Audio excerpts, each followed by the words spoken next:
Olá, queridos amigos, muito boa noite. Paulo Gonçalves aqui. Queridos amigos, já tinha saudades vossas.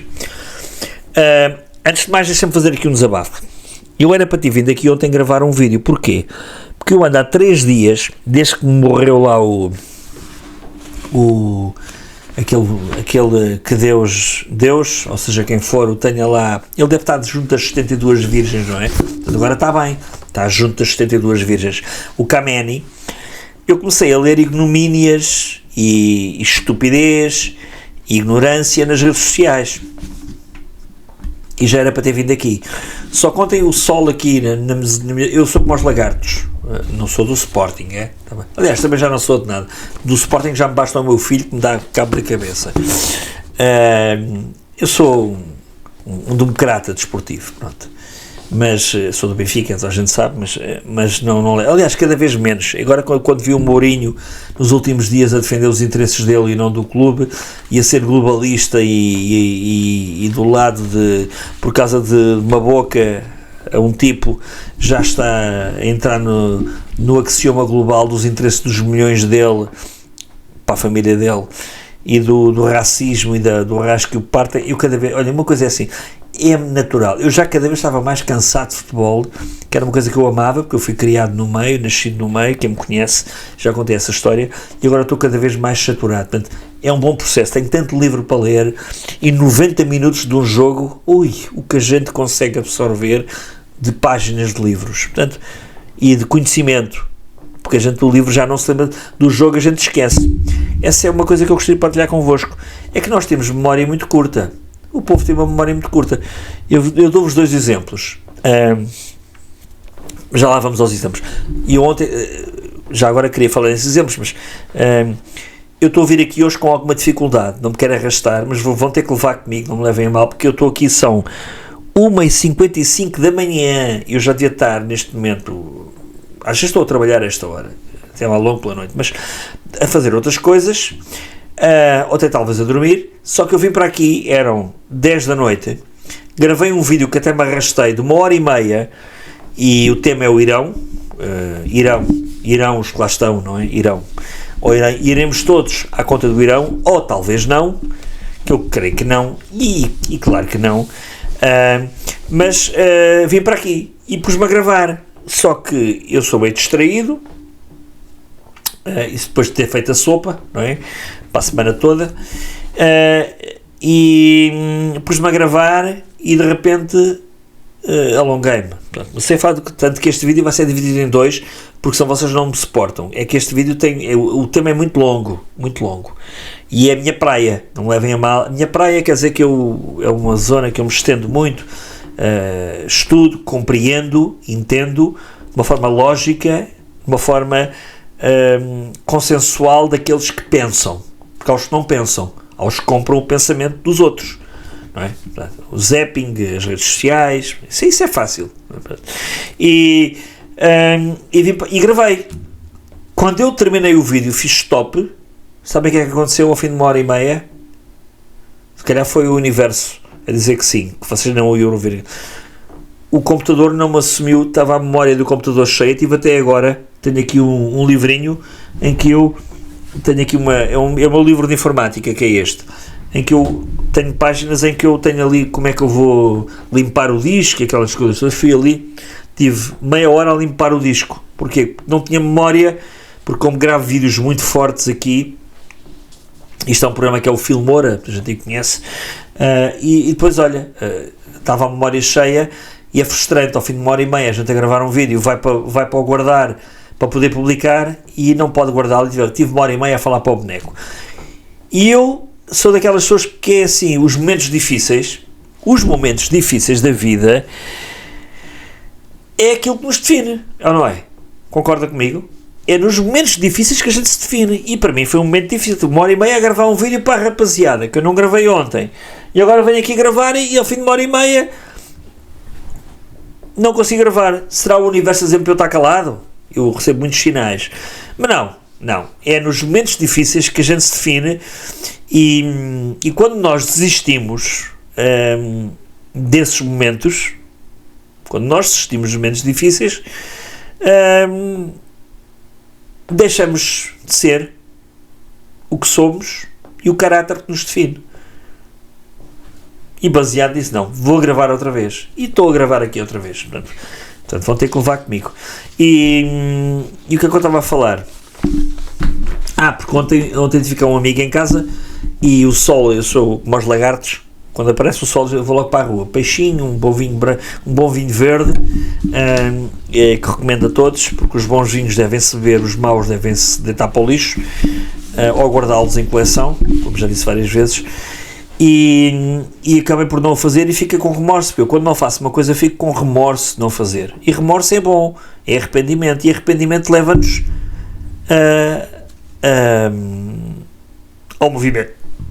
ao movimento e a mexer. Então estou aqui a gravar este vídeo hoje, depois de ter gravado um vídeo de 1h30 que foi para o lixo. Ou seja, estive aqui a falar para um ecrã, para o boneco. Portanto, mas em vez de me deitar, que era aquilo que eu deveria ter feito, e fechar isto tudo, estou aqui a falar para vocês. Não tem nada a ver com isso, mas é para partilhar a história, e se alguém se inspirar em mim quando alguma coisa lhe correr mal na vida, e em vez de se ir embora, voltar a fazer, ou repetir, que já não é a mesma coisa, mas pronto, isto não sai da mesma maneira, mas se servir para isso, já serve. Então vamos lá falar sobre o Vinal. Eu tenho uma ideia tanta coisa que é assim, eu realmente, eu sei que o mundo está cheio de especialistas, mas eu na realidade eu falo muito de política nacional às vezes, eu acompanho a política nacional, mas não sou exaustivo das calhandrices que há para aí, dos bastidores, das boémias da política nacional, que é uma boémia, isto é uma autêntica boémia, não é? É um compadrio nacional de tertúlias em que eles se zangam para ficarem amigos e depois... E eu acompanho, e até tenho jeito para acompanhar, sei de algumas coisas, conheço algumas movimentações, vou avaliando e vou analisando, mas a minha praia mesmo, praia no sentido daquilo que a gente entende, como dizem os mais novos, a minha praia, não é? A praia onde a gente vai habitualmente, que eu escolho aquela praia, vou para outras, mas aquela é que é a minha, porque tu gostas daquela. A minha praia é a geopolítica internacional, a geoestratégia e o pensamento global. Sempre foi, não é de agora. Aliás, eu quando criei o primeiro canal de YouTube que eu criei, que até estou a tentar desenvolver agora, que é outro canal, está praticamente morto, chamava-se Zona de Operações. Porquê? Porque a minha matéria de vida sempre foi a área militar e por aí fora, dentro do meu enquadramento jurídico, da minha experiência, a mistura de dois mundos, e da minha experiência pessoal, do meu caminho, que nunca larguei ao longo dos anos, e sou um estudioso, pronto. Dei algumas aulas para militares de altos estudos, ali como convidado, e é um tema que me interessa e que sou apaixonado, pronto. Às vezes pelas piores razões, porque estamos a falar de guerras, estamos a falar de conflitos, estamos a falar de situações menos boas que nem sequer deveriam ser tema. Isto nem deveria ser tema. Isto para mim não ser tema seria de excelência. Acontece que este tema acontece antes de Jesus Cristo, já desde há mais do tempo dos Sumérios, sei lá, 3.000 anos antes de Cristo, 4.000 anos, aquilo que é conhecido histórico ou biblicamente, não é? Porque depois, se calhar, até é muito anterior, não é? Mas isso era uma grande conversa. E então, tenho que estar atravessado um bocado com esta questão do Irão, é que a rapaziada só está a lamber os lados com a testa, e então digo assim, tenho que dar o meu contributo, que é um tema que eu até domino, e quando digo domino, perdoem as incongruências, os pontos de exclamação ou de interrogação e as menos ou mais vírgulas e o menos exaustivo ou falha de conhecimento que eu possa ter, porque o tema é complexo e está sempre a evoluir, mas há aqui uma razão histórica e uma razão e um pressuposto de lisura de pensamento que é transversal, isto é o passado recente. E as pessoas não têm memória nenhuma. Olha, eu dou-vos um exemplo. Qual de vocês é que leu um livro e ao fim da primeira página que leu um livro, quem é que se lembra da página que já leu? Ninguém. Ao fim de uma primeira página de um livro já todos nos esquecemos. Eu sou das poucas pessoas, eu não, haverá certamente milhares deles, mas para mim um livro de 100 páginas não tem 100, tem 200, sabem porquê? Porque eu leio aquilo 2 vezes.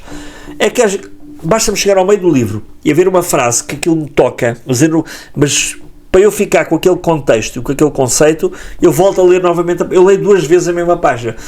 Se as pessoas chegam ao fim de uma página e não se lembram do livro, da página que leram, vão se lembrar do quê? A memória das pessoas é muito efêmera, e a nossa memória histórica também é muito, é mais tábua rasa do que as pessoas possam imaginar. Olha, querem um exemplo?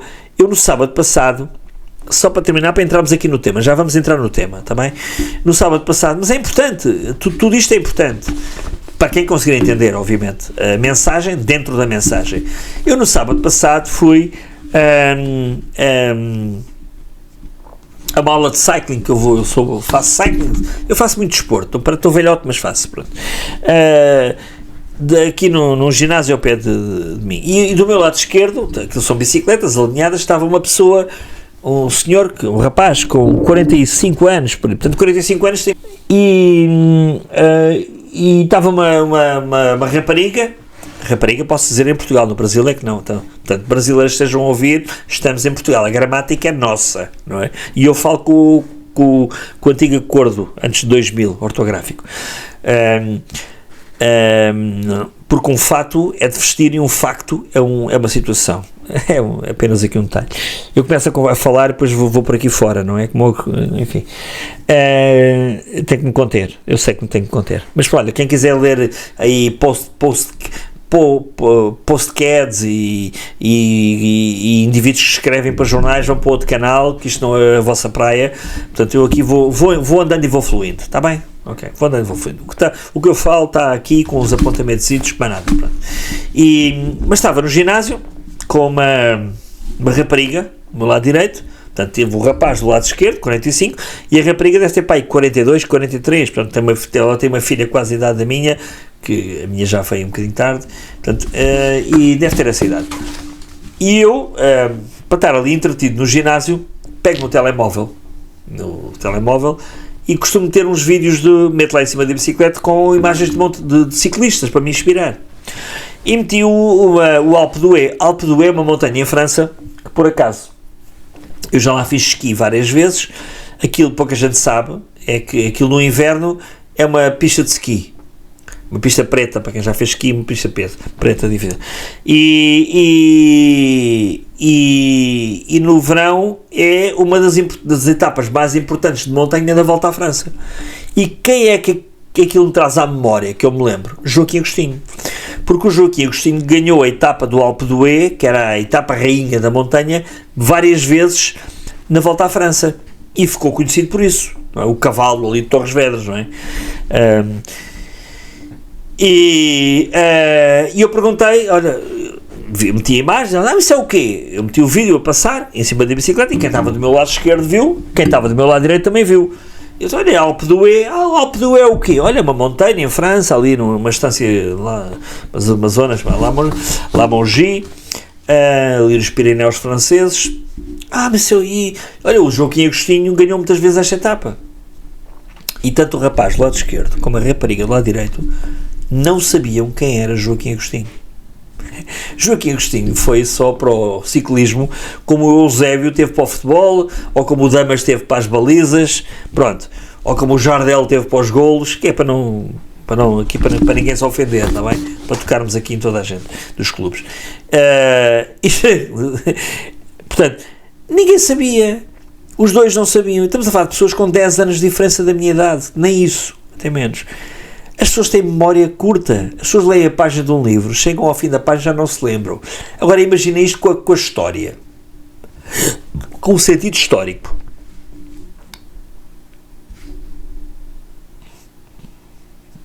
Fica fácil manipular as pessoas, percebem?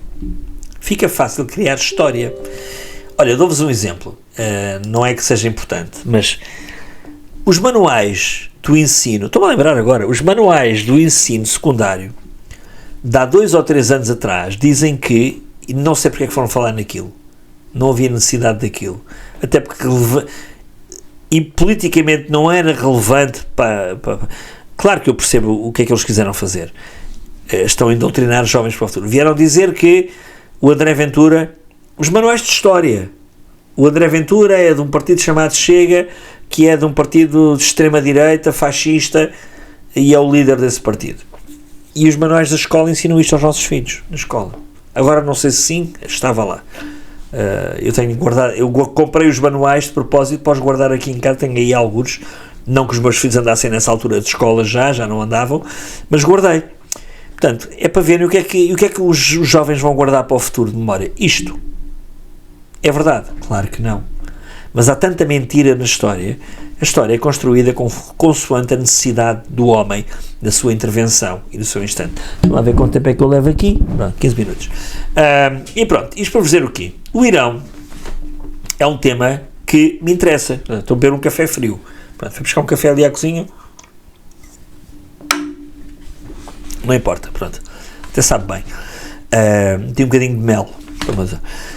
Vamos falar aqui um bocadinho da teocracia xiita, que é a teocracia do Irão, porque é um tema que eu tenho muita paixão, que não gostaria de ter, mas que me atravesso e raramente venho falar aqui. E vou começar a falar mais de conceitos históricos, geoestratégicos, geopolíticos e de política internacional. Porquê? Porque eu ligo a televisão e só vejo ignorantes e imbecis a falar. Eu digo assim, tenho que falar às pessoas o que elas realmente devem, e até aquelas que já estão aqui no canal querem ouvir, e que é realmente relevante, importante, sério, idóneo e historicamente fundamentado, politicamente correto, com a exatidão que a política tem, que a política também tem muitos truques, mas que pelo menos põe as pessoas a refletir e é isento de opinião. Portanto, eu não vou, como já me conhecem, eu não tenho estados de alma, venho aqui falar de coisas concretas, de conhecimento real. Porque tomar um estado de alma é fácil, não é? Eu sou contra... os israelitas são todos... os judeus são todos sionistas. Bora matar os gajos todos. Bora exterminá-los. Os outros são todos... gajos que rebentam com bombas. Bora matar os gajos todos. Bora matá-los. Isto não é... Isto é próprio de quem adora dar opiniões, e a opinião é como o umbigo, que é para não dizer como o olho do cu, desculpem lá, estou a ser um bocadinho ordinário, mas apetece-me ser, cada um tem a sua, mas o mundo não vive de opiniões, o mundo vive de factos, não é? E agora entramos num mundo em que cada um facilmente dá opiniões e dá factos. Então vamos lá falar aqui um bocadinho sobre o Irão, está bem? E este é o primeiro episódio de 2, porque eu sei, o que eu tenho aqui para falar, nem em 3 horas falaria. E vamos continuar por aqui, que é um tema que quem quiser e se entenderem eu vou continuar a abordar. Então vamos lá ver uma coisa, queridos amigos, fiz aqui meia dúzia de apontamentos, só items, que é para eu não me perder muito, que eu sei que perco. Vamos ver uma coisa. Morreu lá um indivíduo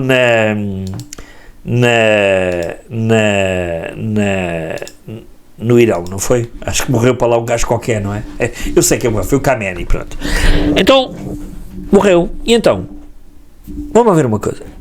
Há 3 semanas atrás, este tipo, o defunto que morreu agora, o curioso é que ele não morreu sozinho. Reparem, olha, acham mesmo que, assim, nós estamos no mundo, hoje estamos no mundo da informação. Hoje se a espionagem funcionava mal e com algumas falhas e quebras na maneira como atuava, que não quer dizer que não continua a acontecer, hoje em dia estamos num mundo muito mais elementar. Até nós, que somos cidadãos comuns, com algum conhecimento, um telemóvel, uma VPN e algumas coisas aí, e sabendo, que assim, a informação está disponível. A informação está toda disponível. A pergunta é, como procurar essa informação? Onde ir buscá-la? Olha, isto é um pouco como a inteligência artificial. A inteligência artificial funciona, sim. O problema é que as pessoas, na sua maioria, não têm literacia para saber trabalhar com a inteligência artificial. Chama-se prompts, que é mandar o comando, mandar a pergunta. Se as pessoas não sabem fazer perguntas, como é que hão de conseguir ter respostas? E depois extrapolam, não é? Vão por aí, dizem umas coisas. Pronto. Hoje em dia, a espionagem, grupos como a CIA, o MI5 em Inglaterra, os israelitas com a Mossad. Portanto, estamos a falar de coisas muito evoluídas, mas mesmo muito evoluídas, e com o apoio das tecnologias, com satélites, com... Vamos ver, hoje em dia, eu já vi, uma vez numa apresentação na FIL, conseguem fazer uma isto que eu tenho aqui, por acaso, apanhei agora aqui, é uma coisa que faz parte aqui do microfone, que eu tirei, que é uma rodinha que está aqui, que aperta o microfone. Eu tirei, caiu e eu não voltei a metê-la, não estou para me chatear com isso, mais que fazer. E conseguem fazer um drone do tamanho disto a imitar uma abelha, ou uma mosca, ou até mais pequeno, que entra em qualquer lado. Portanto, as pessoas não têm dimensão. Como é que hoje funciona a espionagem e o mundo? Portanto, Trump, quando está a fazer coisas, o mundo ocidental não está a fazê-lo por acaso. Há conhecimento, há efetivação, e não se mete o pé em ramo verde, não é? Porque, aliás, isso a América já fez durante muitos anos, fez com o Afeganistão, fez com a... lá quando foi da guerra do Vietnã, e por aí fora. Mas hoje isto já não acontece, e Trump é um tipo esclarecido, é um gajo de negócios, que obviamente sabe fazer negócios, mas o resto ele rodeia-se de militares que também têm um comportamento de elementaridade mental idêntico ou igual ao dele, só que para a parte militar, não para os negócios, mas o fundamento é o mesmo, não é? O pilar é o mesmo, é pensar as coisas. E isto está a acontecer. Portanto, é assim, vamos ver uma coisa. O que eu acho interessante é como é que há pessoas, e atenção, eu não estou do lado de Trump, nem estou do lado de ninguém, eu estou do lado da realidade das coisas, e eu faço-vos uma pergunta,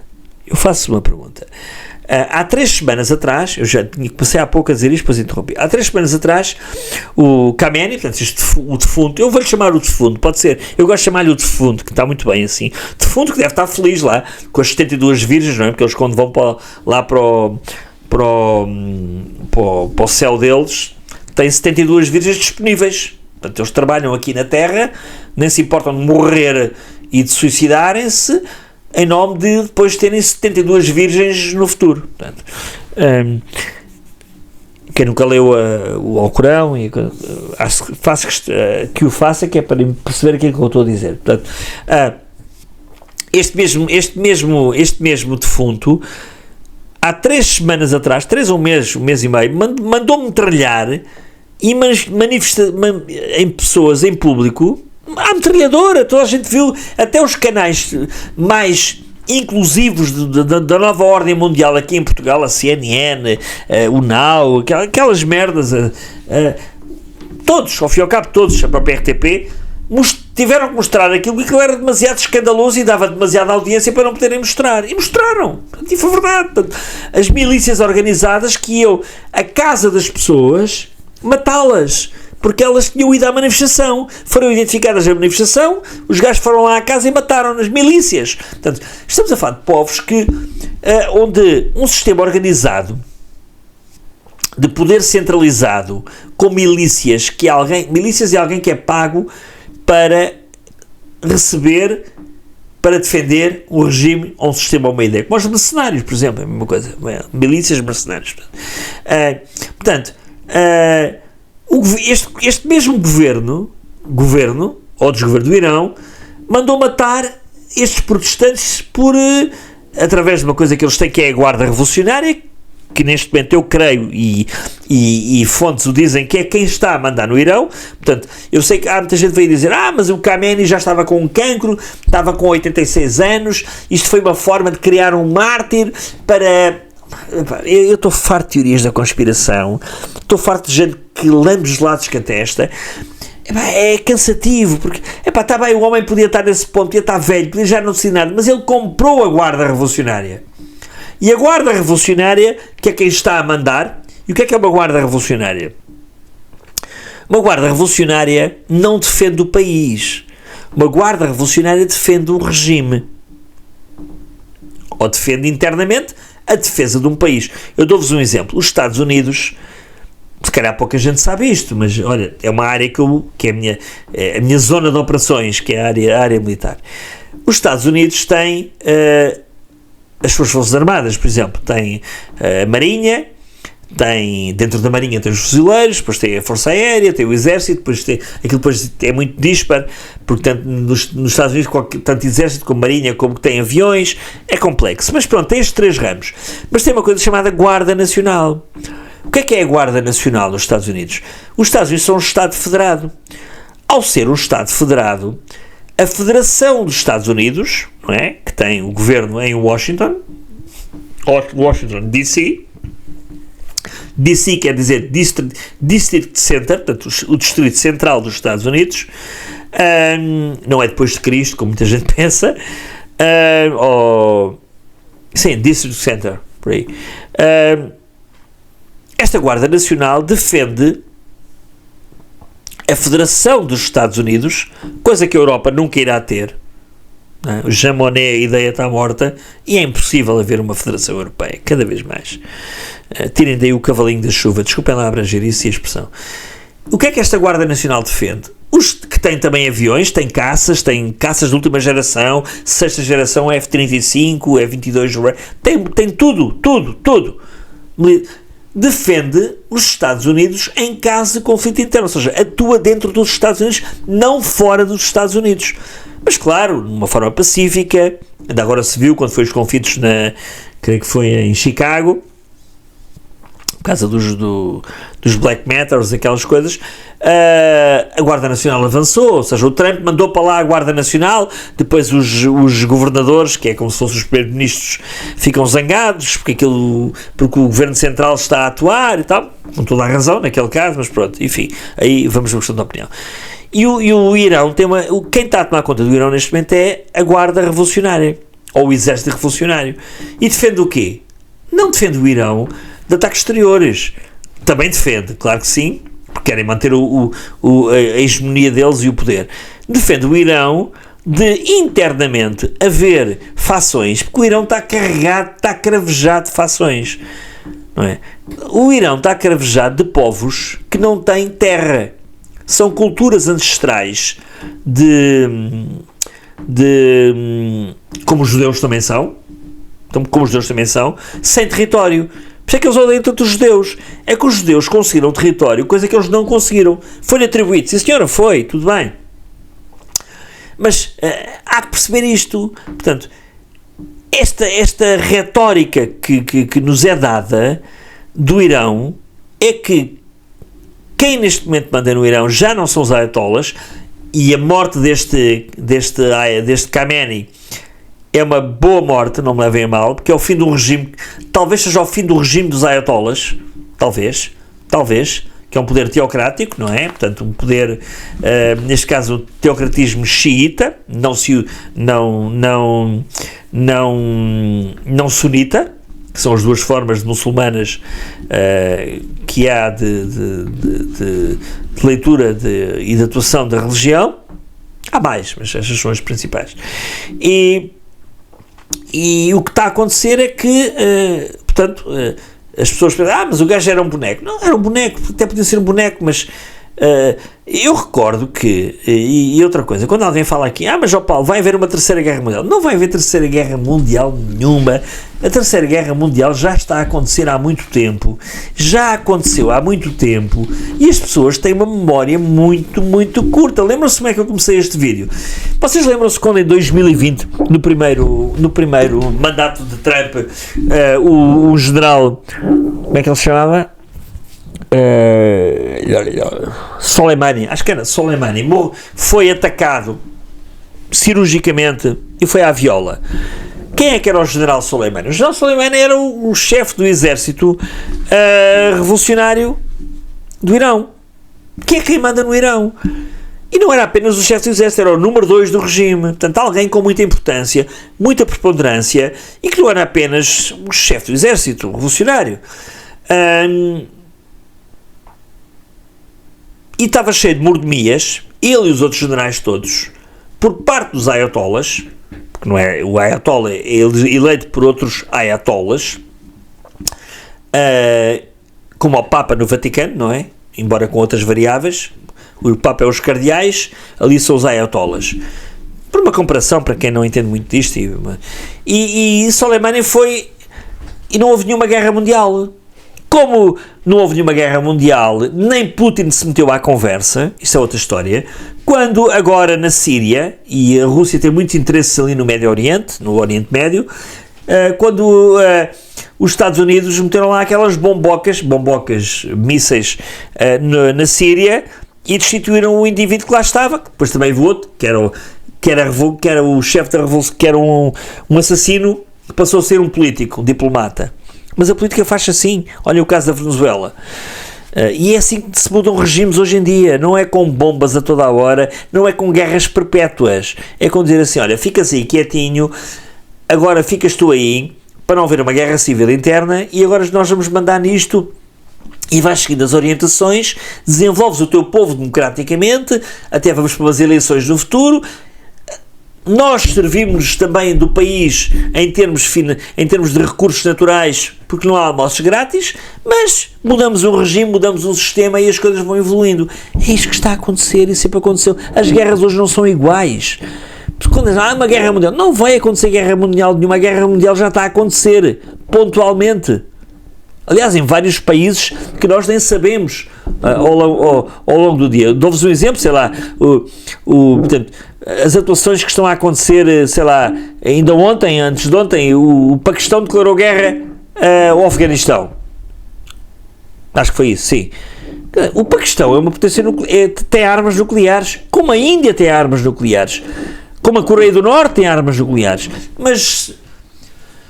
O Ocidente é Trump, porque a Europa não existe. A Europa não é o Ocidente. A Europa é uma amálgama de ideias que não tem ideia nenhuma. Tem as ideias que não interessam, pronto. Ainda hoje vi o nosso novo Presidente da República estava preocupado com as alterações climáticas e com a produção industrial portuguesa. Quer dizer, Portugal tem 0,1% da população mundial. 0,1%, ou menos. E está preocupado que as nossas indústrias alterem as alterações climáticas. Acho que dá para perceber o que este animal veio fazer, quem o comprou para ali ou quem o vendeu para ali, ou melhor, quem o comprou foi os portugueses, mas quem o vendeu aos portugueses. Pronto. Isto para vos dizer que conflitos estão a haver já há bastante tempo e ali a própria Turquia tem conflitos ali, está-se a formar ali uma geoestratégia, é que a zona do Golfo Pérsico é uma zona muito complexa por muitos interesses. E outra coisa, ali é o centro do mundo. Ali é o centro do mundo. E Trump não é tolo. Trump não vai querer comprar uma guerra onde há interesses económicos, porque Trump é um homem de negócios que serve muitos interesses. Mas são os bons interesses, os interesses em que nós podemos viver numa economia de escala, numa economia aberta, em que... mas Paulo, o mais forte é que se serve melhor. O mais forte, cada um pode ser o mais forte. Só quando há nuclear, o mais forte complica, não é? Portanto... E o Irão tem nuclear. E tem e pode usar. Mas o Paquistão não pode. Pode. E a Índia não pode. Pode. E a Coreia do Norte não pode. Pode. Mas claro que isto obviamente está eticamente controlado. Mas a política não é ética. Não, a política não é ética. A política é uma correlação de interesses em que quem está na cadeira da decisão das coisas e se reúne também com quem decide, sabe a leitura de quem pode prejudicar, quem pode acionar e quem não pode. Isto também é fácil ver, porque quando houve o acordo sobre o controle nuclear de vigilância próxima, em que os países acordaram, em que, isto foi já com Reagan e com Gorbachev, sim, em que acordaram, no final da Guerra Fria, em que havia uma autovigilância entre todos, e houve até recentemente, o acordo acabou há pouco tempo, mas tacitamente continua.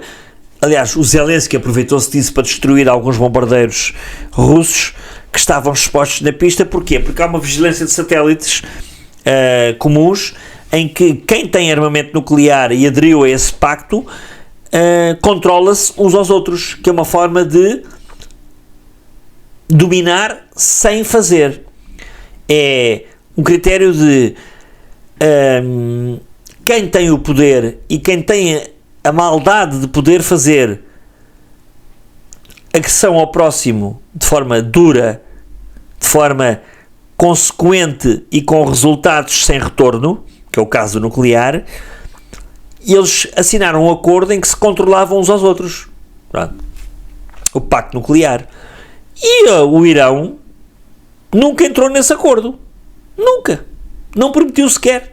Vigilância, inspectores, quer dizer, permitiu aqui há uns anos atrás, mas uma coisa muito leve, que aquilo depois, pronto. Portanto, e o ano passado, quando Putin, perdão, quando houve aquele ataque que toda a gente ia dizer, até, enfim, até ilustres personagens aqui que eu até admiro, respeito muito, e alguns admiro, sim, vieram dizer que, agora vai começar a Terceira Guerra Mundial. Epá, eu sou mais... Só quem diz coisas dessas é que tem, às vezes tem conhecimento, ou melhor, tem ponderação, mas não tem o conhecimento efetivo, ou tem 25% de leitura do conhecimento, porque as pessoas têm memória curta. Lembram-se da história que eu contei do Joaquim Agostinho e da paz? Eu não falei aquilo por acaso, isto ia-me fazer falta mais à frente. A gente já se esqueceu que há bem pouco tempo atrás também, num preâmbulo disto tudo, os Estados Unidos, ou melhor, Trump, fizeram o primeiro teste, que foi, vamos lá meter uma bomba, naqueles montes onde os gajos fazem o desenvolvimento do urânio. Urânio, obviamente, essencial a armas, a energia atómica e armas nucleares. E aquilo aconteceu. E Putin meteu o dedo? Não. Falou alguma coisa? Não. E a gente até se esquece que neste momento Putin, a Rússia está alinhada com uma coisa chamada BRICS. O que é o BRICS? São países que, quando começou a haver estes embargos todos por parte da União Europeia e dos Estados Unidos, criaram uma coisa chamada BRICS, que é uma livre circulação de pessoas e, neste caso, de bens, sem taxas, aquilo que vocês conhecem por tarifas, não é? Agora que é as taxas, impostos ao fim e ao cabo, de importação ou de exportação, do qual fazem parte, olhem, Rússia, China, Irão, Brasil e são mais alguns. Portanto, o Putin podia ter-se chegado à frente, não é? Podia estar preocupado lá com a Ucrânia. E não é a Ucrânia. Se fosse a Ucrânia, ele já estava em Kiev há muito tempo. Está preocupado lá com questões deles. Aquilo é outro mundo. Como a China está preocupada com Taiwan. E vamos ver agora até 2027 o que é que vai acontecer, que eles deram um deadline, um prazo para Taiwan para atacar. Acham que os Estados Unidos vão meter nestas guerras? Não vão. Só se puderem ganhar dinheiro com isso, de armamento, que é o negócio deles. Eu sei que isto é feio de dizer, mas temos que ver a leitura do mundo com interesses. E entre interesses dos americanos e os interesses dos outros, onde é que vocês preferiram viver? Na América ou no Irão? Olha, eu já fui muitas vezes aos Estados Unidos e vivia lá com muita facilidade e muito amor e muita paixão. Posso-vos garantir. Portanto, e a pergunta é: esta guerra vai escalar? Não, não vai escalar. Não vai escalar porque, primeiro, há ali interesses na região muito fortes. Eu dou-vos um exemplo. Para esta guerra escalar, todo o espaço aéreo do Golfo Pérsico tinha que ficar isolado. Ou seja, não havia mais voos comerciais. Ora, vocês sabem quais são as duas maiores companhias do mundo que têm Ubers, que têm hubs. Hubs é centros de onde partem os aviões todos. Portanto, hubs, ligações aéreas. A Qatar Airlines e a Emirates. A Emirates no Dubai e a Qatar no Qatar. Portanto, acham que Trump não sabe disto? Acham que estes interesses não são negociados? Acham que Trump, quando atacou agora o Irão, não sabia quanto tempo é que esta guerra vai durar? Ouça, Trump não atacou, não matou o Khamenei, matou o chefe de Estado-Maior da guarda do exército de revolucionário, que era o equivalente àquele que ele já tinha morto. Portanto, ele já matou dois, já eliminou dois. O primeiro foi em 2020, quando ele estava no poder, o Soleimani, e agora foi o outro. E não foi um, foram 40. E a CIA fez o seu trabalho, porque normalmente este Ayatollah dormia, vivia, comia, respirava e sonhava com as 72 virgens, não sei se calhar tinha lá 72 virgens, se calhar até menores de 10 anos, que é um pouco o mundo deles, não é? Dentro do bunker, até as tinha lá se calhar, mas eles souberam exatamente o ponto fraco, quando é que eles iriam sair e onde é que se encontravam, e não foi foram 40. É isto que ninguém está a falar nos interesses televisivos que estão a acontecer. Eu não estou a defender a morte de ninguém, eu estou a falar de regimes, e entre um regime e outro, eu prefiro um e não o outro, ou o outro e não um. Estou a ser claro, não sei se ninguém se identificar tanto. E a guerra vai escalar? Não vai escalar, porque isto está estudado. As guerras já não são como eram antigamente. Claro que há interesses, obviamente que há interesses, mas, vamos lá ver uma coisa. Trump levou o gás da Venezuela numa noite e não houve uma guerra civil. A Venezuela está controlada, porque a gaja que lá está, a Rodrigues, está comprada, obviamente que sim, e já percebeu que se não tocar pioninho e não alinhar com aquilo pelo sistema convergente, é uma democracia legítima no futuro, e é um sistema de mercado interno igual ao da Argentina, do Milei, por exemplo, que é igual a todos os que nós temos aqui no Ocidente, e os Estados Unidos, a coisa não lhe vai correr bem. Portanto, e Trump está a ser inteligente com isto, chama-se política. Depois decapitou, limpou completamente os 40 principais líderes do Irã, assim, com balásio, numa noite, acabou. E o que é que está a acontecer?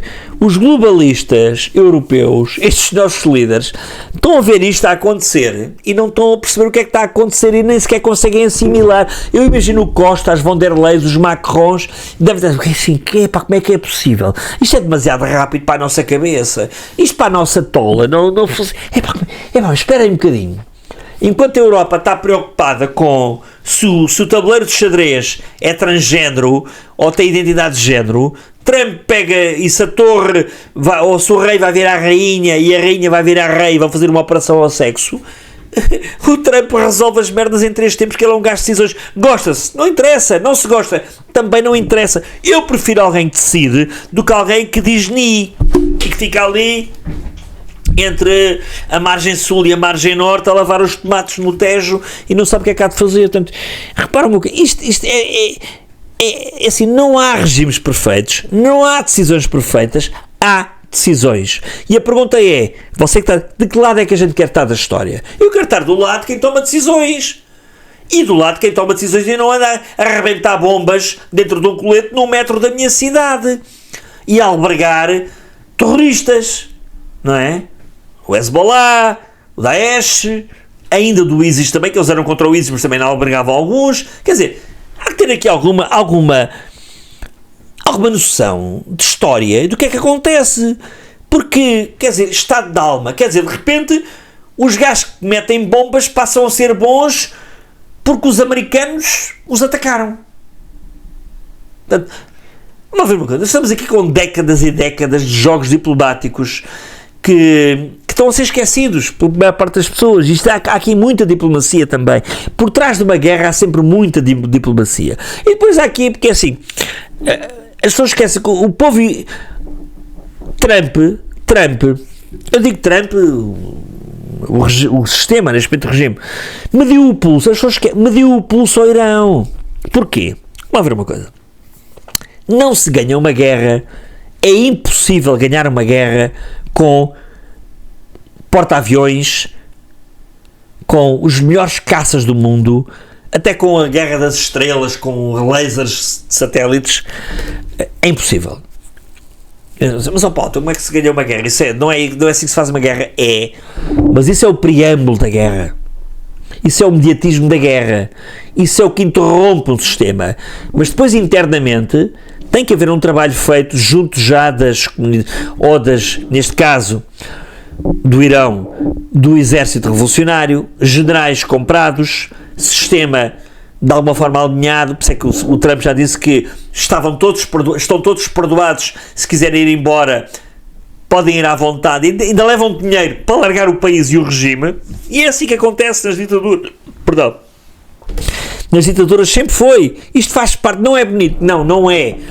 Mas em política não há formas perfeitas de resolver as coisas. Há formas de resolver as coisas.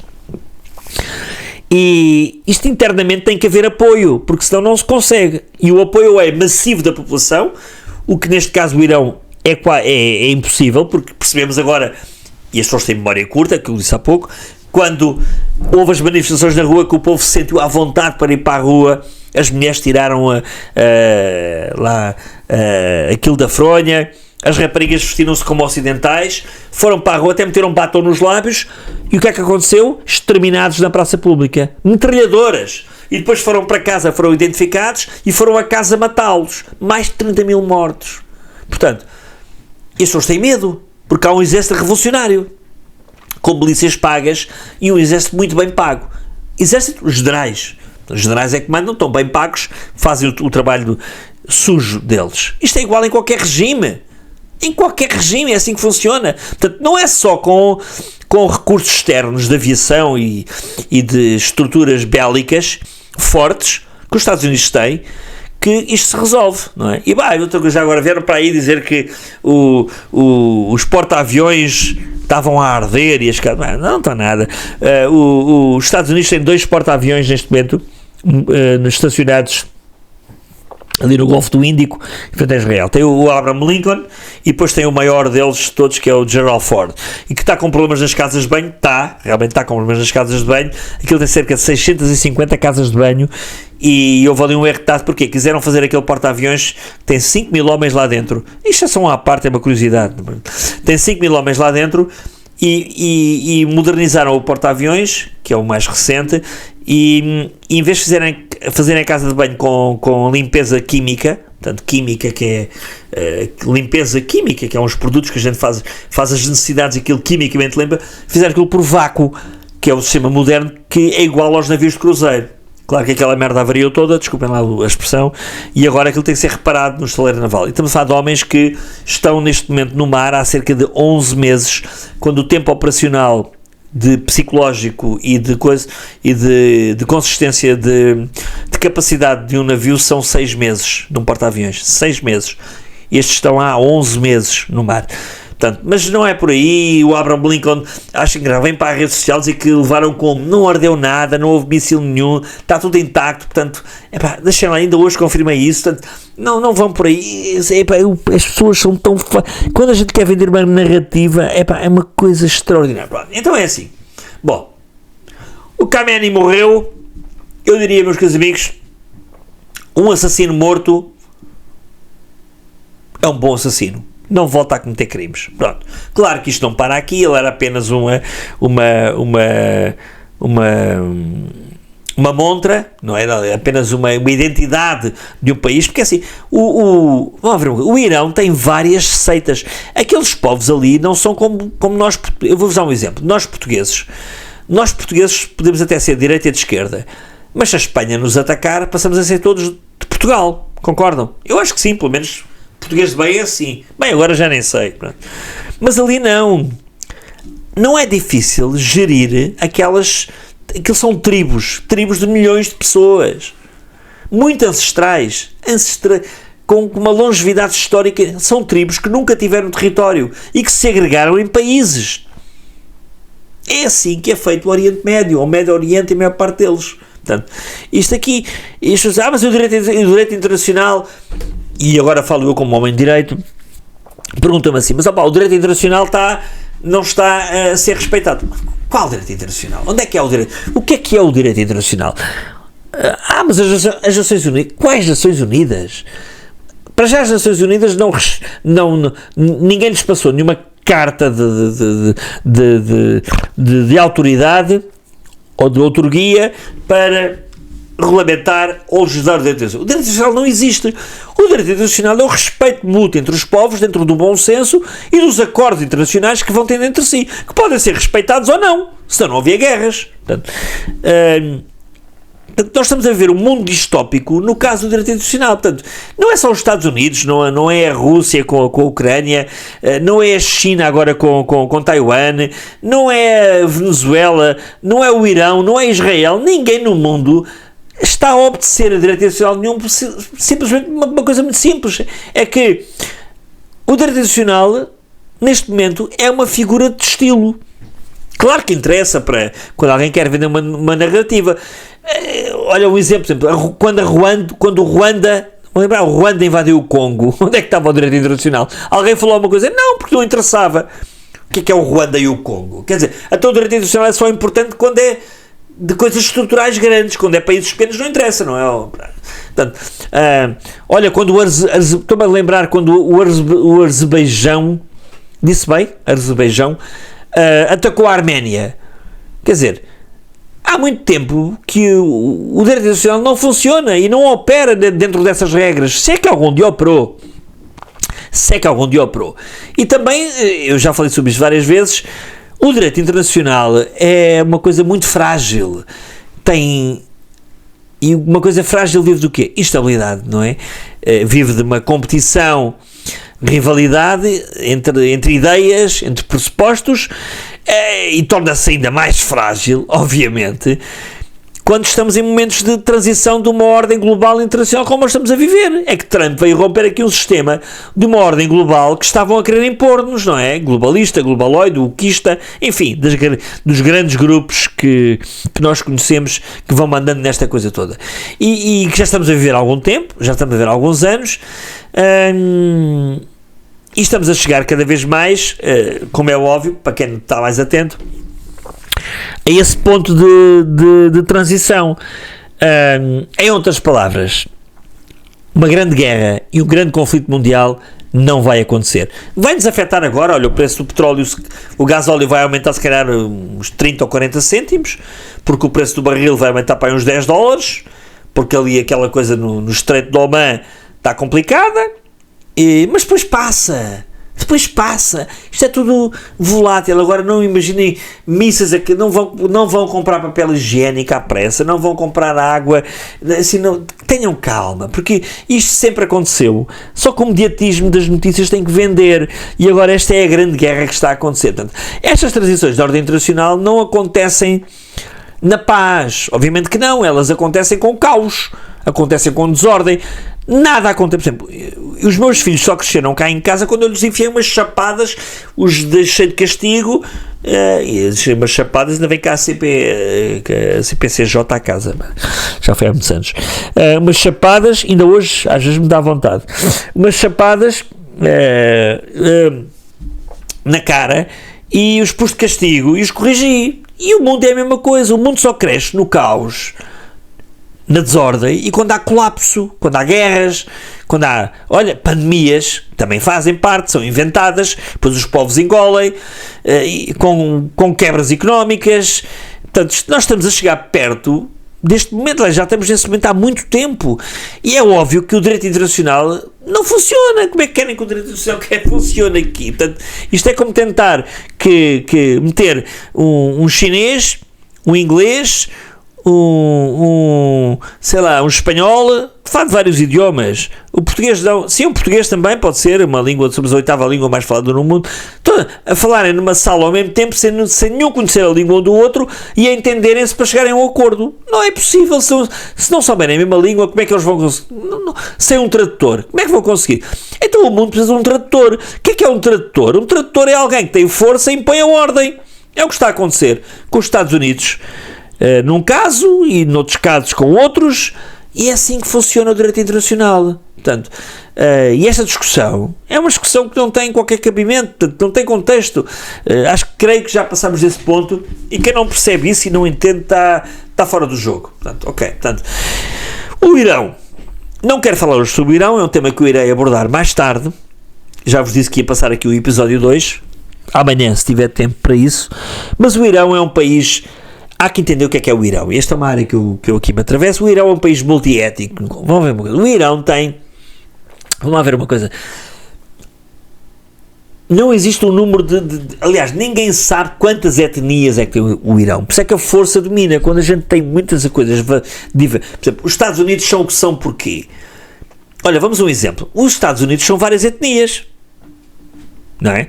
Os Estados Unidos são, se nós formos, por exemplo, para estados como Califórnia, como Michigan, como Pensilvânia é o que é mais perto aqui da Europa, perdão, como Novo México tem muita gente oriundo de países latinos, então, ou seja, aquilo é um país multiétnico, só que foi um país multiétnico que fala a mesma língua, aceitou os mesmos princípios, rege por o mesmo regime americano desde a primeira hora e, muito importante, falam a mesma língua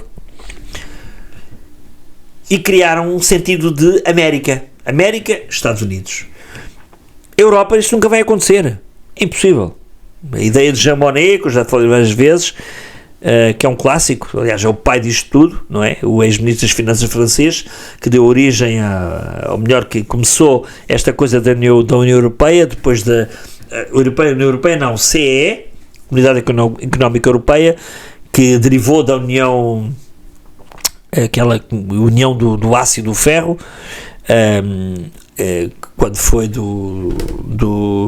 depois da Segunda Guerra Mundial, com o Plano Marshall, tudo interesses económicos, mas não, isso era outro assunto, não quero ir por aí. Isto para vos dizer que, portanto, as etnias, o Irão é um estado de etnias, aquela região são multietnias, portanto, são cerca de, acho que são mais de 10 grupos étnicos, portanto, depois tem as maiores e tem as etnias menores, portanto, só para vos dar uma ideia, já ouviram falar na Pérsia? A Pérsia, quando a gente fala no Império Persa, só para vos dar uma ideia, o Império Persa está nas escrituras deles que o Império Persa, para ser o Império, tem que ser um país mais outro, portanto, tem que ter, os persas têm que invadir alguma coisa para ter o Império. Então, por isso é que o Iraque, ou melhor, o Irão, tentou invadir o Iraque e vice-versa, que era para agregar aquela zona que é chamada, como é que aquela área que é a zona da Mesopotâmia. A zona da Mesopotâmia era a zona do Império Persa, que eles continuam a ter esse sonho, do qual não fazem parte israelitas, nem outros que tais, portanto aquilo tem que ser, e cada uma destas etnias não tem terra.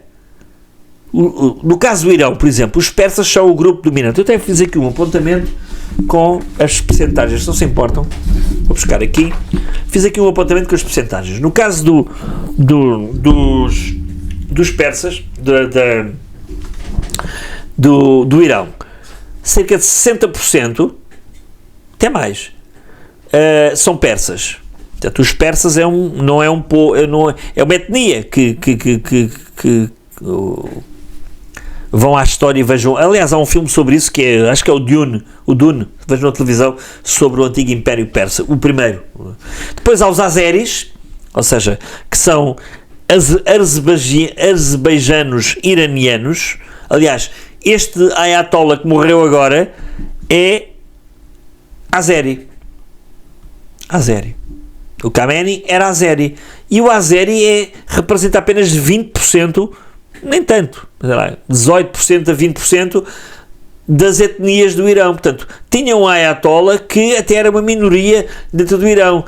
Isto é sobretudo aquela zona, eu nunca fui ao Irão, mas o que eu li era no noroeste do país. Portanto, depois tem os curdos. Os curdos são cerca de 8, 9, 10%. Ora, há curdos em todo lado. Há curdos na Turquia, há curdos no Paquistão, há curdos no Afeganistão, há curdos ou seja, isto são etnias sem território, que se pudessem eram elas que mandavam e destruíam todos. Quem é que manda? É que tem mais força, a que lidera mais e que tem mais armas.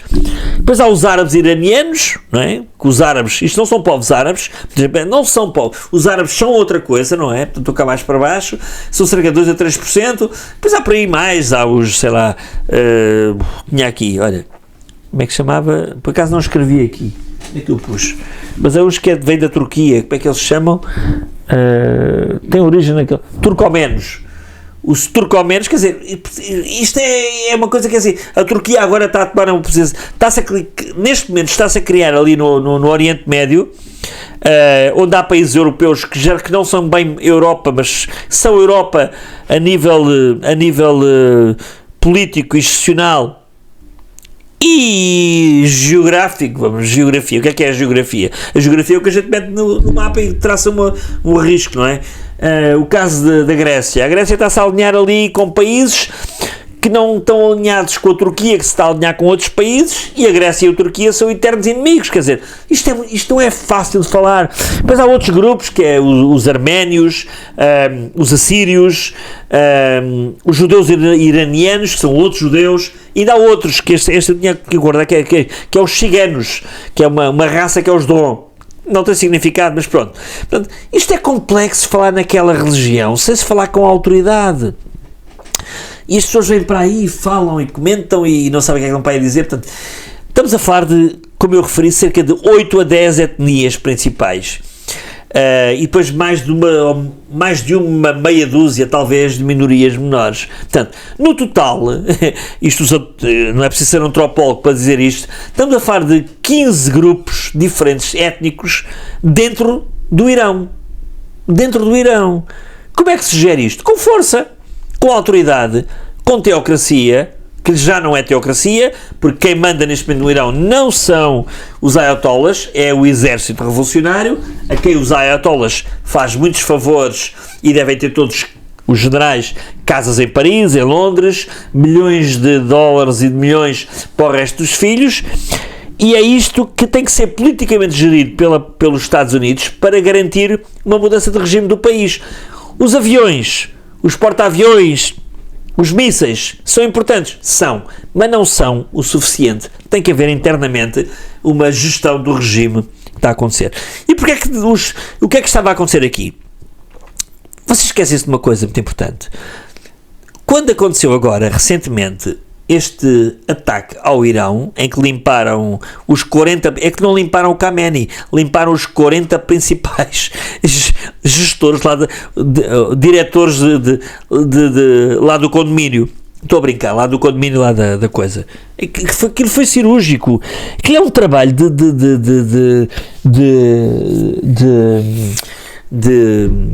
não é investigação, é como é que se chama? Enfim, as secretas, estão a faltar agora a palavra, já é tarde, já são 2h55 da manhã, eu estou aqui a falar, que não é fácil de fazer. Melhor, é fácil para quem sabe, mas Trump não está a pôr o pé em ramo verde. Portanto, vamos falar. Isto pode ser uma das guerras mais importantes deste século, que não é guerra nenhuma, mas pode vir a mudar um ciclo muito grande. Vai continuar a haver guerras, claro que sim, muita coisa vem pela frente, mas este ataque obviamente que os Estados Unidos juntaram-se a Israel porque o Irão estava-se a atravessar de forma muito, muito, muito atrevida. E é um país perigoso, pronto, um país que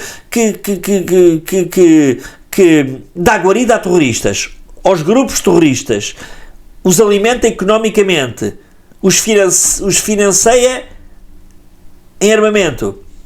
Isto realmente, há que pôr um travão a isto. E só para terem um exemplo, qual é o país que, vamos imaginar, eu sei, de que lado é que eu quero estar? Então eu vou-lhe fazer aqui uma questão. De que lado é que você quer estar? Olha, Estados Unidos, mal ou bem, até podem matar inocentes, ou seja, o míssil, hoje em dia a guerra é cirúrgica, portanto não temos cá guerras massivas, a guerra é cirúrgica, a guerra é digital, e eu sei disso. Os Estados Unidos, quando querem meter uma bomba, metem-na no sítio. Pode haver efeitos colaterais, pode acontecer, até a própria Rússia, olha, meteu uma bomba, a Rússia nunca atacou Kiev, e meteu uma bomba no edifício da União Europeia, quando não estava lá ninguém, só que esqueceram-se do porteiro que estava a sair àquela hora, ou ficou mais tarde, se calhar ficou lá a ver filmes pornográficos, não é?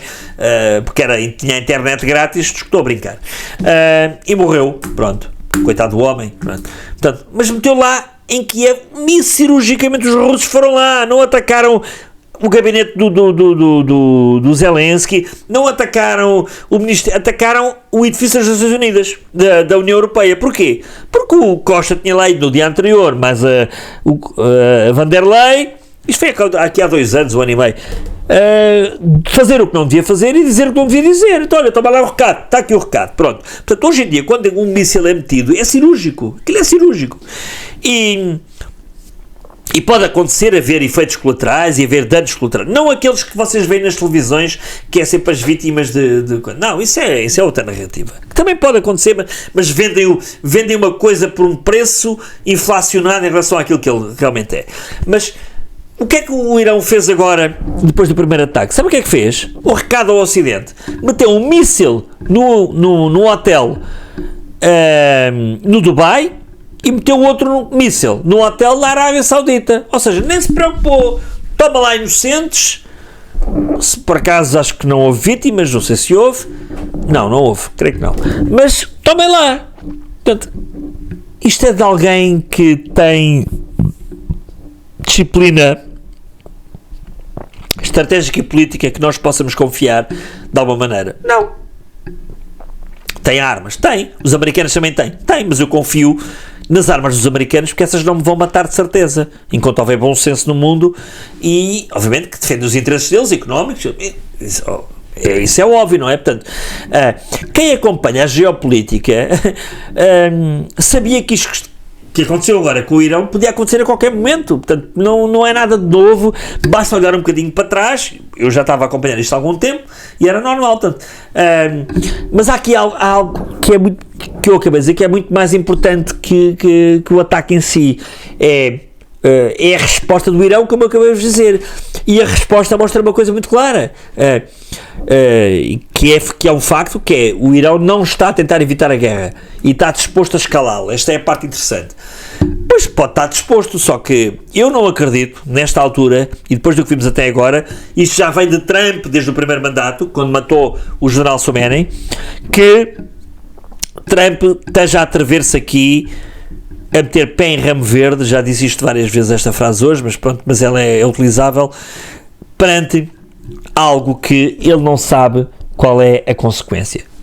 E não é tolo, é um homem com muitos anos de negócios, e a guerra é um negócio também, ok? E fazia falta ao menos de negócios na guerra, porque entender a guerra como um negócio é perceber como fechar o negócio, ok? Portanto, não creio que isto vá ter mais nada do que a queda de um regime, que é o que se propõe.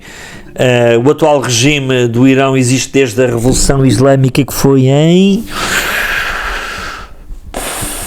79, 1979. Portanto, são mais de 4 décadas a moldar aquela zona do Médio Oriente por parte destes ditadores, e estamos a falar de um país enorme. Estamos a falar de um país com 90 milhões de habitantes, uma civilização milenar que não é uma, é um antigo império. É que aquela gente ali não quer um país, eles querem construir impérios. Faz parte da Bíblia deles, do Alcorão, dos manuais teocráticos deles, construir impérios. Não é económico, eles não querem dinheiro, também o querem, mas eles têm recursos para isso. Eles querem impérios, e vale tudo. E o Irão não é propriamente um país pequeno. O Irão não é o Iraque, o Irão não é, obviamente, a Síria.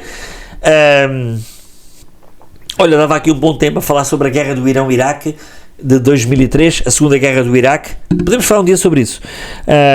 E dos xiitas e dos sunitas, que cada um tem a sua religião, e porque é que o Iraque mudou e quase que virou para quase que os iranianos tomaram conta daquilo por causa do sunismo. É que isto é que perceber um pouco o que é que acontece naquela região e o que é que mudou o equilíbrio de poder em toda aquela região. Portanto, eu acredito sinceramente que, em primeira instância, claro que podem falar, a guerra do Iraque, isto é como a guerra do Iraque.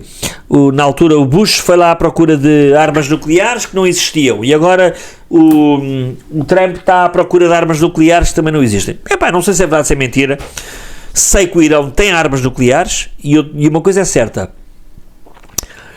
quando há um ano e meio, um ano atrás, o a principal...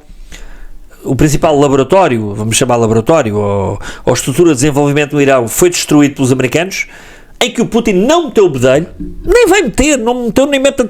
Isso é quando fala, o Putin, então o Putin faz parte do BRICS e não abre a boca, não faz nada. O Putin está mais preocupado. Olha, sabem qual foi o maior negócio que o Putin fez? Foi a União Europeia criar-lhe sanções. Sabem porquê? A União Europeia era um negócio de 400 milhões mais ou menos, de pessoas a consumir gás e petróleo, mas gás, que a Rússia, através da Sibéria, é o maior produtor mundial de gás, que é uma necessidade de todos os tempos, para várias coisas, não é só, a gente só pensa na ideia doméstica, mas o gás tem uma importância global, a nível energético, a nível industrial, e o Putin perdeu o gás da Europa, e agora está a vender gás à China. A China é um mercado de 1,3 bilhões de habitantes, um terço da população mundial, e que sabem quem é que está a pagar o preço? Nós estamos a pagar eletricidade e energia mais cara. Painéis solares que eu não pai a fazer. Portanto, esta foi aqui só uma parte, eu perco-me aqui um pouco, péssimo. Mas eu estava a falar sobre o principal motivo do ataque de Trump ao Irão. A energia nuclear, sim, eles têm, mas e quando foram destruídos, ou melhor, quando destruíram lá o espaço de desenvolvimento de urânio que eles tinham, ainda ficam com mais vontade. Quando alguém quer fazer uma coisa, não é por um ataque, por exemplo, a mim, quando me picam, eu ainda fico pior, não é? Se alguém me dá um pontapé, eu não paro de correr, eu continuo a correr, não é? Ou vir-me a ele. Portanto, é assim que é uma reação, ação-reação. E a ação-reação destas mentalidades, e que se quem não conhece o Império Persa, que o estude, que já dominaram muito no mundo, perceba isto. Portanto, eles vinham com mais vontade. Portanto, há que matar o mal pela raiz de uma vez por todas, porque estes indivíduos têm nuclear, mas não querem fazer parte do controle nuclear. Portanto, enquanto outros fazem, olha, a Rússia faz, por exemplo, já dei o exemplo há bocado. Enfim, isto para quê? Porque o que é que eu quero dizer com isto? Mesmo que ataques anteriores tenham destruído instalações nucleares, qualquer programa nuclear pode ser sempre reconstruído. Aliás, quanto mais me batem, mais eu... Quem é mal criado, quem não aprende, quem não entende, quanto mais lhe batem, mais ele tem força para continuar a fazer as neiras. E é um pouco isto, de forma brejeira. Portanto, e há aqui um raciocínio muito simples, é que se um país é atacado por grandes potências, a conclusão natural é precisamos ainda mais de uma bomba, ainda precisamos mais de construir as tais armas nucleares, que já aliás já tem, mas pronto, nada se sabe, mas pronto. Portanto, o segundo é a segunda ideia de Trump aqui, que é, para mim é a primeira que eu falei, que era o nuclear, para mim é a segunda, ou a terceira, porque aquilo é o motivo, mas não interessa é que se chega ao resultado final. O segundo axioma de que Trump aqui é derrubar o regime. Bom, para mim é o primeiro, mas pronto.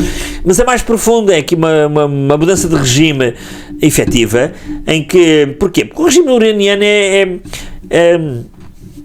é obviamente visto por Washington, não é Trump, é Washington, como um adversário estratégico. Eu digo estratégico e económico, claro, quando há estratégia é o quê? Há economia, há dinheiros, vamos fazer o quê? Portanto, e outra coisa, claro que eu já disse isto aqui esta noite, o Irão apoia milícias e grupos armados da região e faz parte de um bloco de países que desafia a ordem internacional. Mas alguém tem dúvidas disto? Vou tentar repetir aquilo que eu disse. O Irão, como é que eu disse? O Irão apoia grupos de milícias e milícias armadas naquela região, Golfo Pérsico, portanto, ali que é uma região muito importante, está ali no meio do espaço do planeta, e faz parte de um bloco de países que desafia a ordem internacional. Alguém tem dúvidas disto? Então, se desafia, tem que haver aqui um árbitro, não é? Quando há desafio, há árbitro. Portanto, e é isto. E depois destruir aqui também, penso eu, os mísseis balísticos. Portanto, o terceiro objetivo é destruir o arsenal de mísseis balísticos que o Irão tem, porque esses mísseis seriam a principal forma de transportar uma eventual arma nuclear. O que é um míssil balístico? Uma coisa é a arma nuclear, outra coisa é o míssil. O míssil é... Olha, vou pegar aqui numa caneta para dar um exemplo. O míssil, vou pôr ao contrário, devia estar assim com o míssil. O míssil é a parte do foguete, que pode chegar aqui, pode chegar à Europa, que não chegam, mas pode chegar aos Estados Unidos, pode chegar à China. Outra coisa é a ogiva que vai na ponta. Portanto, a gente é como a gente... Eu, para carregar móveis, tenho que ter uma carrinha forte, não é? Portanto, o míssil é a carrinha. E e no cimo vai a ogiva, portanto, e ele já tem os mísseis, portanto, ele já tem esses mísseis balísticos, o resto não se sabe se tem, se não tem, ou melhor, os americanos saberão, não é? Hoje em dia com a CIA, com tudo, ou talvez não, porque isto, eles também sabem proteger-se. Portanto, o que é que aconteceu aqui? O ataque à liderança iraniana, e foi assim, portanto, e mataram o Ali Khamenei, Khamenei ou Khamenei, não é Khamenei, o defunto, eu vou-lhe chamar o defunto é mais bonito, que estava aliado, que é um mero boneco, a gente sabe disso, quem manda naquilo é o exército revolucionário, e agora vamos ver, a guarda revolucionária, como queiram chamar, que é o verdadeiro pilar do regime, é quem sustenta o poder militar e político dentro do país. E agora, qual é o maior risco para o mundo? Bom, agora chegamos à parte mais perigosa, que é, e já vos disse há pouco, vai haver aqui um aumento de combustíveis, se calhar leve, mas é até uma questão de... Não pode durar durante muito tempo, que os países árabes ali à volta não vão permitir isso, que é o Irão pode tentar bloquear o Estreito de Hormuz, que aliás já está a tentar fazê-lo, e por este Estreito de Parque, as pessoas não se esquecem, passa cerca de um quinto, creio que é um quinto, quase 20% do petróleo mundial. Portanto, queridos amigos, e passa petróleo, as pessoas esquecem que estamos a falar do Irão, não, passa ali pelo Estreito de Hormuz, passa petróleo de países, como estou-me a lembrar agora, o Qatar, os Emirados Árabes Unidos, o Kuwait, o Iraque, portanto, tudo tem que passar por ali. E quem é que está a aproveitar-se disto? A Rússia, de uma Europa completamente exaurida de capacidade, de ideias, de não negociação a favor dos europeus, e o que estamos a assistir, claro que isto eu sei que não vai durar muito tempo, porque aquela região é muito importante, Trump sabe o que está a fazer, acreditem-me, pode parecer maluco, mas não se metia numa guerra ali, porque Trump é um homem de negócios, de economia, e isolar aquele estreito e o espaço aéreo ali à volta ficava completamente bloqueado, iria afetar a economia americana, e eles também não querem isso. Portanto, isto é cirúrgico, vai durar algum tempo, eu creio que isto vai durar para aí 3 ou 4 semanas, no máximo, e aquele regime vai cair. Não vai cair como nós estamos habituados aos regimes tradicionais, vai acontecer como na Venezuela, em que as coisas, em que vão meter lá um cavalo de Troia interno, como a Rodrigues está na Venezuela, até pode ser o chefe da Guarda Nacional, não é?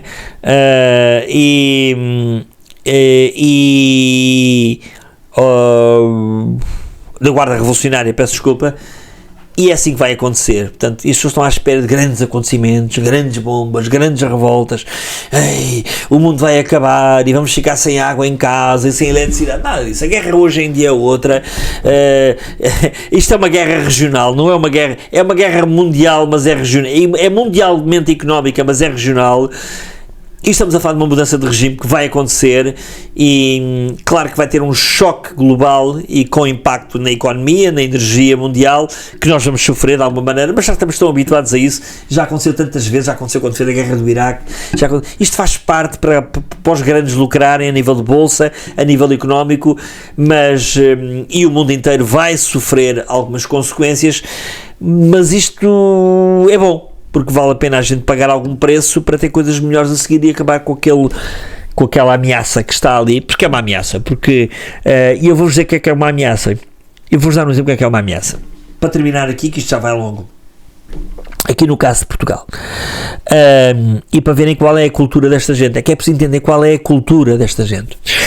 Aqui em Portugal há um senhor chamado, como é que ele se chama? Escrevi aqui o nome dele, peço desculpa que agora passou. Rana, eu sei que ele é Rana Tajlim, o Din, faltava um apelido que era o Din, sabia, que é o líder da comunidade islâmica aqui em Portugal. Este senhor é afiliado no Partido Socialista, já muita gente ouviu falar.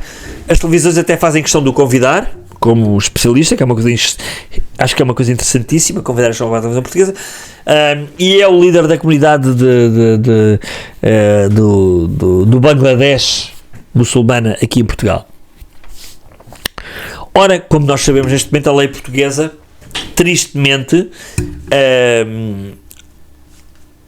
antipatrioticamente e de grave ferida pátria e de lesão à nossa identidade nacional, se é que ela existe neste momento, existe, pelo menos comigo existe, não distingue cidadãos portugueses de estrangeiros, desde que estes estejam legitimados pela lei e sejam, tenham cartão de cidadão. Não deveria de ser assim, obviamente, devia de haver aqui algum critério entre uns e outros, ou entre nós e eles, entre mim e eles, e vós que estáis aí a ouvir-me e eles, que os outros não ouvem isto, mas não é assim. Portanto, não existe essa distinção. Portanto, e o que é que este senhor veio fazer? O que é que o senhor, o que é que esta figura, o que é que esta figura veio recentemente fazer? Bom, esta figura veio, que é do Partido Socialista. Aliás, ele andou muito tempo aí, o senhor Rana Taslin andou muito tempo aí com o Presidente da Junta de Freguesia de Santa Maria da Feira, que é, portanto, Santa Maria, qual Santa Maria? Perdão, a malta de Santa Maria da Feira. De Santa Maria aqui em Lisboa, que é aquela Junta de Freguesia que está ali no... que gere administrativamente a parte do Martim Muniz e a Rua do Bem Formoso, agora que está na moda, dizer simplesmente isto, que o que aconteceu no Irão e a morte deste homem é o mártir que fica. Portanto, reparem, é um mártir que acabou de ficar como exemplo para a história da humanidade, dentro da humanidade que eles são, da sua religião. Portanto, o que é que ele fez? Glorificou o martírio deste homem. Isto levanta aqui para mim um problema que é raramente discutido com seriedade, é o impacto deste tipo de visão na Europa. É que este contexto está a ser vivido, absorvido, comentado e disponibilizado como se fosse natural aos povos europeus. Que morrer um indivíduo que é assassinado, que é um assassino, um ditador, alguém que mutila mulheres, usam crianças por várias coisas que não vale a pena falar aqui, são só bloqueado, e este indivíduo passou a ser um mártir. Ou seja, não há aqui uma abstração académica das coisas, é uma questão concreta de... uma coisa, nós estamos a falar de uma coesão social. Coesão social é nós pensarmos a sociedade como um todo, e permitem que este indivíduo na Europa tenha tempo de antena. Claro que depois também temos aqui uma dimensão política, que é, quando alguém com este tipo de discurso circula no ambiente partidário, neste caso no Partido Socialista, deixa de ser apenas um caso individual, passa a ser uma responsabilidade política de todos nós. Não é do Partido Socialista, é de todos nós, porque ele está lá. E nós não podemos tolerar, eu acho que não podemos tolerar, que o Partido Socialista esteja a dar guarida no indivíduo que é seu filiado ao Islão radical e a minar a democracia portuguesa desta maneira. E eu vou-vos ler aqui, se me permitirem, o que é que ele disse, o Sr. Rana Taslin, agora disse bem, Rana Taslin, o que é que ele disse, escreveu publicamente, após a morte do Ali Khamenei, portanto lá do ditador do Irão, escreveu assim, ouçam com atenção: a partida de um líder intransigente pode ensombrar os nossos corações. A morte de um mártir, ele é um mártir, portanto o sacana era um mártir, não é uma derrota aos olhos de um crente, é um sinal de graça e honra especial de Alá. Vou dar aqui a folha. As mortes de um mártir não se limitam ao campo de batalha. Em vez disso, se algum crente permanece firme na verdade e na justiça, com paciência e perseverança no caminho do restabelecimento da religião de Alá, pode esperar essa grande dignidade. Ou seja, eu morro como mártir, seja numa praça de Paris ou de Lisboa, com uma bomba atrasada de mim, Alá vai reconhecer-me, porque eu vivi para isso e tenho lá 72 virgens à minha espera. O mártir no Islão, diz ele, o mártir no Islão é a pessoa que dedica a sua vida pela satisfação de Alá e permanece firme no caminho da verdade. Esta é a religião deles. Que é matar os outros todos que não são de Alá para permanecer no caminho da verdade. Deixa-me só ver aqui um bocadinho, passar aqui para baixo. Espera aí um bocadinho. E aqui?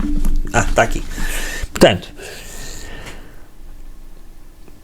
diz ele que o mártir no Islão, eu não estou habituado a ler, peço desculpa, falo e depois não estou habituado aqui a, quando penso a ler, perco-me aqui um pouco, está bem?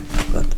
O mártir no Islão é a pessoa que dedica a sua vida pela satisfação de Alá e permanece firme no caminho da verdade.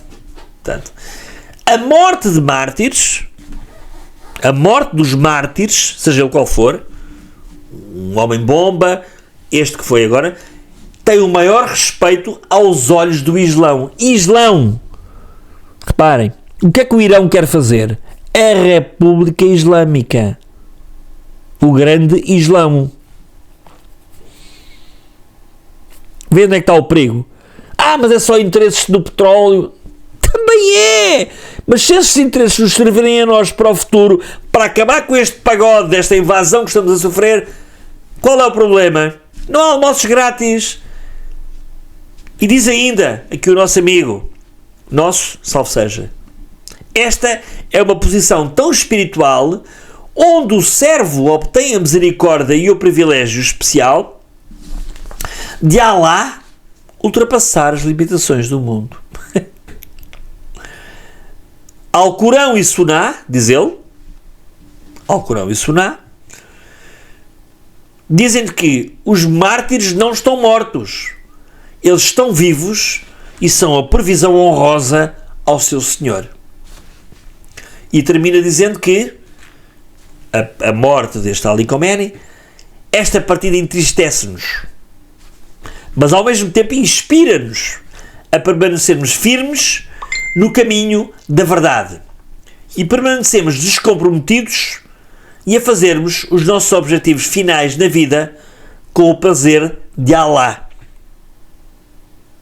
Que Alá nos conceda a todos a capacidade de alcançar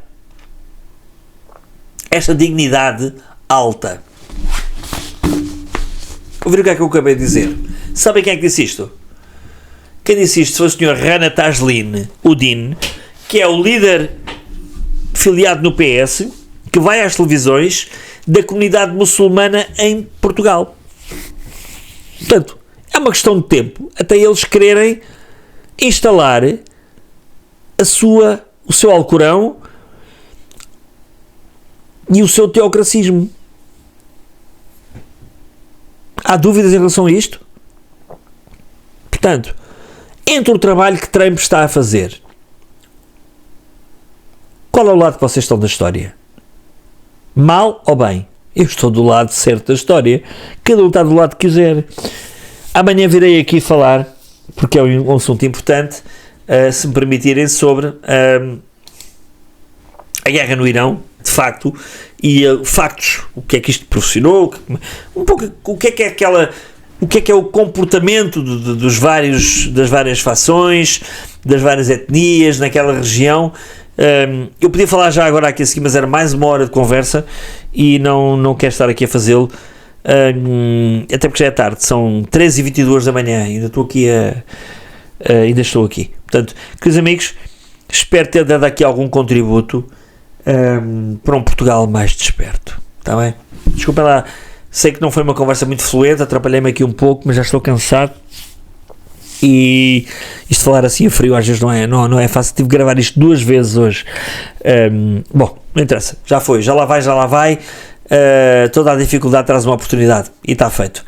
Meus queridos amigos, ia-me esquecer, uma senhora no outro dia aqui, uma querida seguidora do canal, perguntou-me sobre um livro, para eu dar exemplos de livros para ler.